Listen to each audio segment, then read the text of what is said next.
Muy buenos y calurosos días de verano. Bienvenidos y bienvenidas todos de nuevo al canal de Dipgro22. Me gustaría empezar agradeciendo otra vez el cariño que me dais por aquí. Estamos a menos de 100 suscriptores para los 5000 y es algo que me haría mucha ilusión. Así que ya sabéis, si os gusta el contenido, animaros a darle difusión y soporte. También aprovecho para agradecer las últimas donaciones de la gente que se animó a tirar un super thanks en alguno de los vídeos. Un abrazo enorme. La semana que acabamos de cerrar nos dejaba algunos resultados como los de Delta Airlines, que fueron algo mejores de lo esperado gracias a una evidente recuperación del turismo y el ocio en general. Grandes bancos americanos como JP Morgan, Citi o Wells Fargo que se mostraban bastante fuertes, recordándonos que las subidas de tipos suelen venir muy bien a la industria financiera. Y los de los dos protagonistas de hoy, PepsiCo y United Health.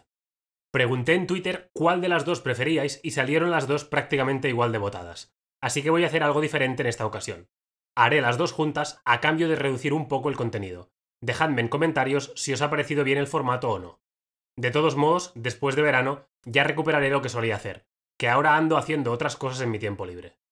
Un disclaimer muy breve para recordaros que el contenido del canal no supone ninguna recomendación de compra ni de venta. Haced siempre vuestros propios análisis antes de decidir lo que más os conviene. El pasado jueves, PepsiCo presentó los números correspondientes al primer semestre del año. Veamos cómo le fue, empezando por la cuenta de pérdidas y ganancias. Lo primero que llama la atención es una subida de más del 10% de sus ventas, pero ojo, que esto es aún mejor de lo que se ve a primera vista. Fijaros cómo los costes asociados a los productos que vende han subido bastante menos, un 7,5%. ¿Qué quiere decir esto? Pues que PepsiCo ha conseguido vender más, ya sea en volumen, precio o ambos, pero a la vez lo que ha vendido le ha sido más barato de producir. Este punto nos puede indicar dos cosas, o la combinación de ambas. Primero, o bien PepsiCo ha hecho un trabajo de eficiencia enorme, o segundo, la inflación se está moderando y lo que vemos aquí es cómo los costes de la materia prima y energía han crecido menos que en el pasado más reciente, pero los precios de venta al público todavía llevan la inercia de la alta inflación vivida el año pasado. Normalmente, las empresas de consumo defensivo suelen notar antes la subida de costes que la subida de ingresos, pero cuando la inflación empieza a remitir, esto también se invierte, de manera que lo que necesitan para producir se modera un poco, mientras que a la hora de ir al supermercado parece que la inflación está todavía por las nubes. A la larga, estos efectos suelen moderarse y estabilizarse hasta llegar a subidas del 2-3% que suele tener la media histórica. Os pongo por aquí un gráfico de la evolución del índice de precios al consumo americano, donde vemos que la locura de 2022 está empezando a remitir un poco. Y hablando de las ventas de la compañía, aprovecho para dejaros esto por aquí. Fijémonos en la tabla superior. Ya he explicado muchas veces la teoría sobre esto, así que para no repetirme os cuento que si alguien quiere entender de dónde sale todo esto, podéis recuperar el vídeo de los resultados anuales de Unilever. Fijaros en la columna de precio. Esto es la definición de ventaja competitiva en forma de números. Para unos volúmenes relativamente planos, exceptuando alguna línea, tenemos subidas de más de doble dígito llegando a valores cercanos o superiores al 20%. Es decir, que PepsiCo sube el precio más de un 10% y la gente calladita y a pagar. Tomad nota, Frito-Lay North America y Bebidas North America suponen casi un 60% de las ventas de la compañía. Pues les han clavado a los Yankees un 14% de incremento de precios y el volumen apenas se ha despeinado. Esto, señoras y señores, se llama poder de marca. Volviendo a la cuenta de resultados, vemos como los costes asociados a las ventas y distribución sí han subido por encima del aumento de los ingresos, casi un 16%. Aquí vemos, entre otras cosas, que la presión de los salarios sigue fuerte en el otro lado del Atlántico. Sumando todos los costes, sí vemos un aumento muy parecido a la subida de ingresos, así que la foto de la evolución del beneficio bruto es mejor que la del beneficio operativo, quitando extraordinarios. Y hablando de beneficio operativo de extraordinarios, la subida del 76% se debe a que el año pasado metieron un deterioro por el conflicto bélico que se inició a principios de 2022.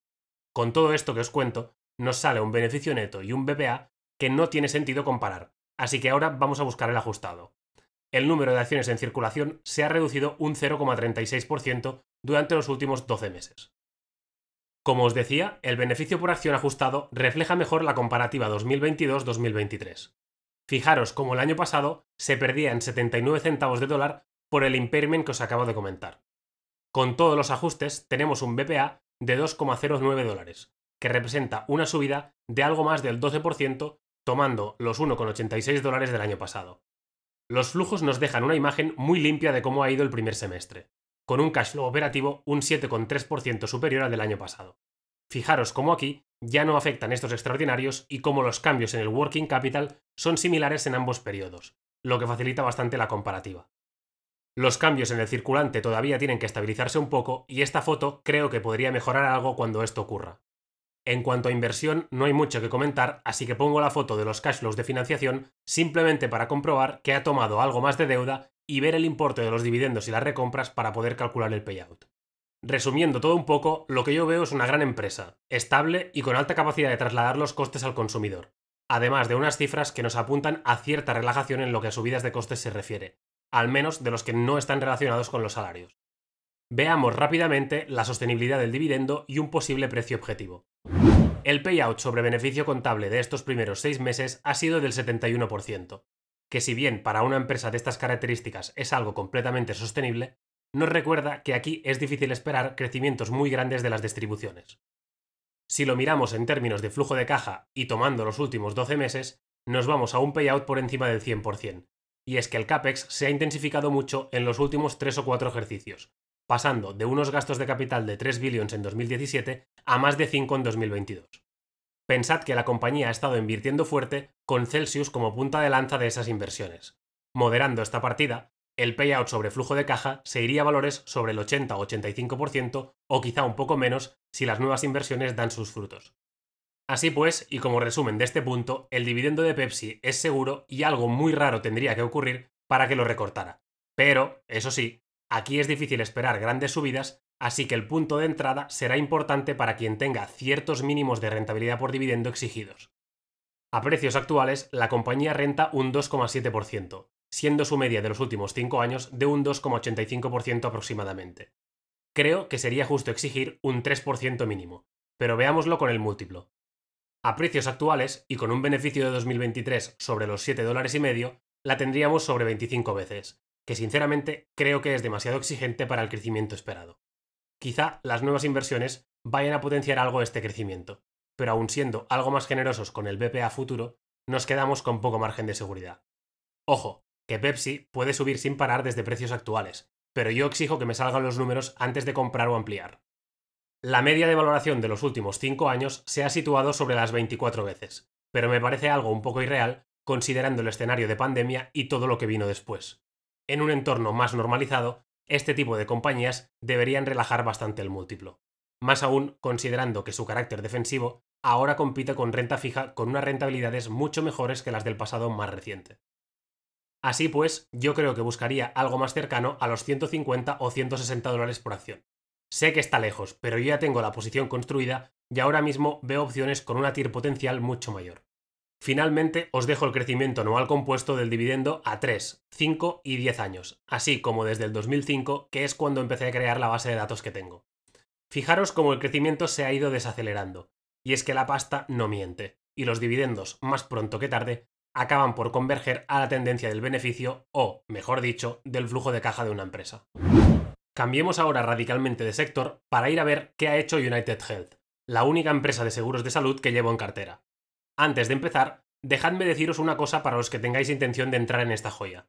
La historia nos dice que esta compañía cumple casi siempre con las previsiones que da, o incluso las supera, de modo que es muy fiable coger las estimaciones y marcar un punto de entrada. La aseguradora de Minnesota nos dejó grandes números para seguir con la mala costumbre de batir previsiones.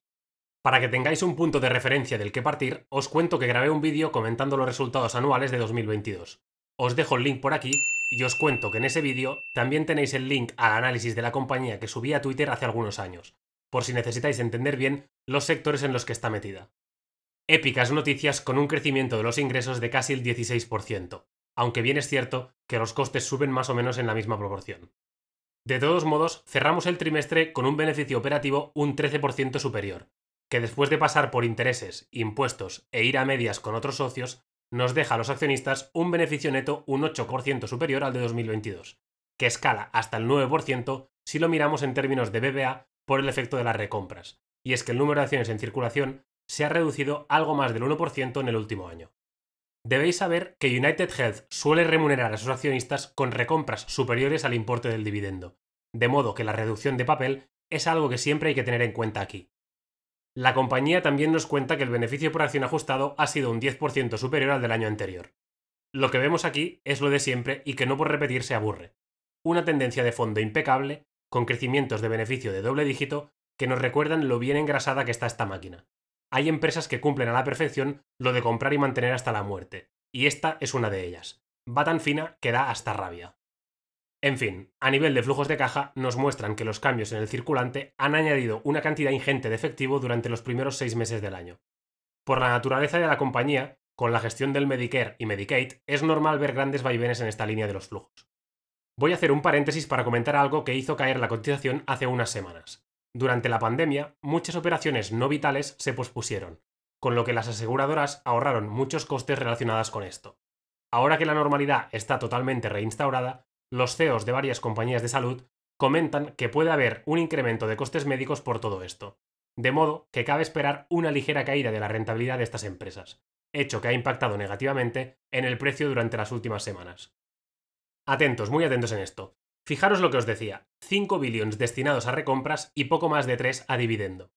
Pensad una cosa, una compañía que cumple o bate previsiones de forma completamente recurrente y además recompra de forma agresiva, es muy, pero que muy complicado que tenga grandes retrocesos en la cotización. Os cuento esto porque si os fijáis un precio de referencia, pero van pasando los meses, ese precio quedará completamente desfasado por la reducción del número de acciones en circulación y por la nueva cifra de beneficio por acción. Lo digo porque el aún es pronto se puede convertir en sinónimo de nunca. Y luego vienen las lamentaciones cuando pulveriza estimaciones y te das cuenta de que se ha marcado un más 20% en el año. En fin, este semestre se ha marcado más de 25 billones de flujo de caja libre y se ha gastado algo más de 8 en remunerar a sus accionistas. Creo que, como dice el refrán, no hace falta decir nada más acerca de su solvencia, aunque lo haré de todas formas. Si tomamos datos de los últimos 12 meses para intentar normalizar algo más estos cambios en el circulante, obtenemos un payout sobre beneficio contable del 30%, algo que nos deja seguridad y previsibles subidas de relevancia. El payout sobre flujo de caja libre se situaría en un espectacular 17%, aunque si normalizamos algo la cifra, se iría más bien en entornos del 23 o 25%, que sigue siendo una locura en el buen sentido. Pero ojo, que incluso si sumáramos las recompras, nos iríamos a un payout sobre flujo de caja de solo el 36%. ¿Quieren un dividendo seguro? Pues no busquen más. La rentabilidad por dividendo actual la tenemos sobre el 1,60%, siendo su media de los últimos 5 años de 1,40%. Pensad que es muy raro poder comprar esta compañía por encima del 2%, pero claro, aquí el payout es bajísimo.